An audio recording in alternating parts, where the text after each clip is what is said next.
نئے سال کے آمد پر مبارکباد دینا جائز ہے یا نہیں؟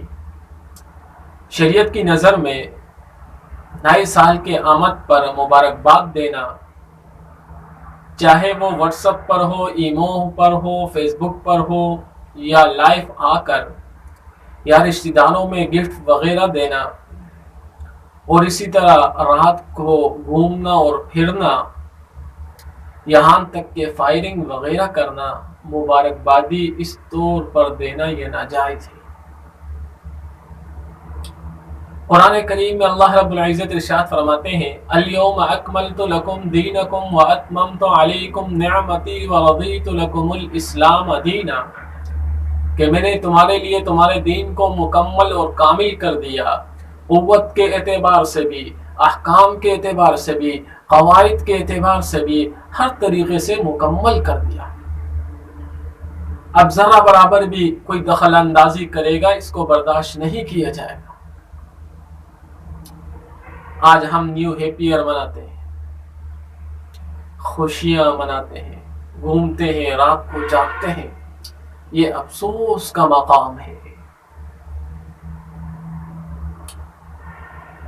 مثال کے طور پر ایک شخص کے پاس 5 گاڑیاں ہوں اور ان 5 گاڑیوں میں سے 2 گاڑیاں غائب ہو جائے یا گم ہو جائے یا ایکسیڈنٹ ہو جائے، تو ذرا یہ بتاؤ وہ بندہ خوشی منائے گا یا افسوس کرے گا؟ یقیناً وہ شخص افسوس کرے گا، خوشی ہرگز نہیں منائے گا۔ اسی طرح ہماری زندگی سے 1 سال کم ہو گیا، اگر ہماری 50 سال عمر تھی تو 1 سال کم ہو گیا اس سے، تو ہمیں اس پر افسوس ہونا چاہیے، اور ہم قبر کے قریب ہو گئے۔ یاد رہے، ایک حدیث میں آپ صلی اللہ علیہ وسلم نے ارشاد فرمایا، حدیث کا مفہوم یہ ہے کہ قیامت کے دن بنی آدم اس وقت تک اپنے قدم کو ہلا نہیں سکتا جب تک کہ چند سوالوں کے جواب نہ دے۔ ان میں سے ایک سوال یہ بھی ہوگا کہ مال کہاں سے کمایا تھا اور کہاں پر خرچ کیا؟ تو جب رب پوچھے کہ ہاں بتاؤ مال کہاں خرچ کیا، ہم کہیں گے نیو ہیپی ایئر پر خرچ کیا، تو کتنا افسوس کا مقام ہے، افسوس کا مقام ہے۔ یاد رہے، اللہ کی پکڑ سے آدمی کو چاہیے کہ وہ ڈرے، اس لیے کہ اللہ رب العزت ارشاد فرماتے ہیں، ان بطش ربک لشدید، بے شک میری پکڑ بڑی سخت ہے، جو پکڑ میں آ گیا پھر وہ بچ نہیں سکتا۔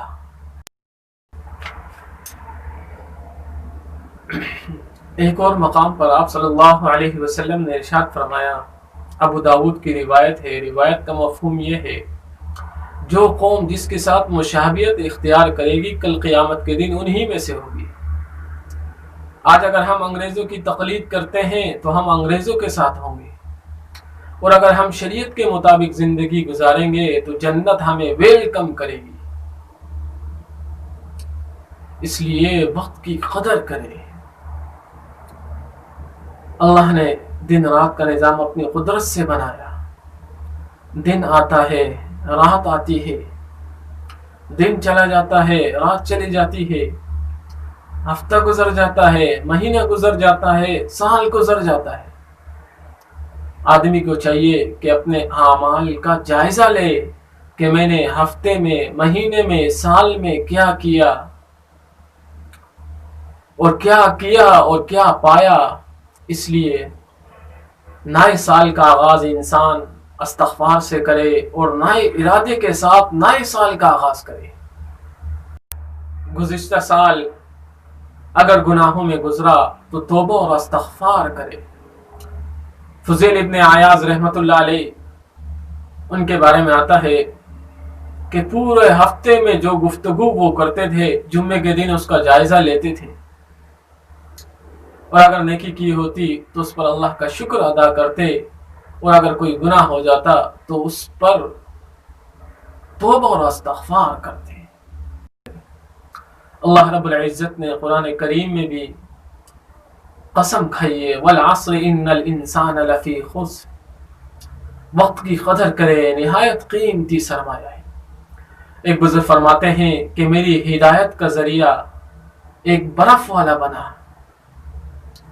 کام بازار سے گزر رہا تھا. جب بازار سے گزرنے لگا تو میں نے ایک برف والے کو دیکھا کہ بڑا پریشان ہے. موسم بھی ابر آلود تھا، یعنی اتنی گرمی نہیں تھی، گاہک بھی کم تھے. تو برف والا بہت زیادہ پریشان تھا. اس پریشانی کے عالم میں اس نے ایک آواز لگائی، صدا لگائی کہ لوگوں رحم کرو اس شخص پر کہ جس کا سرمایہ پگھل رہا ہے.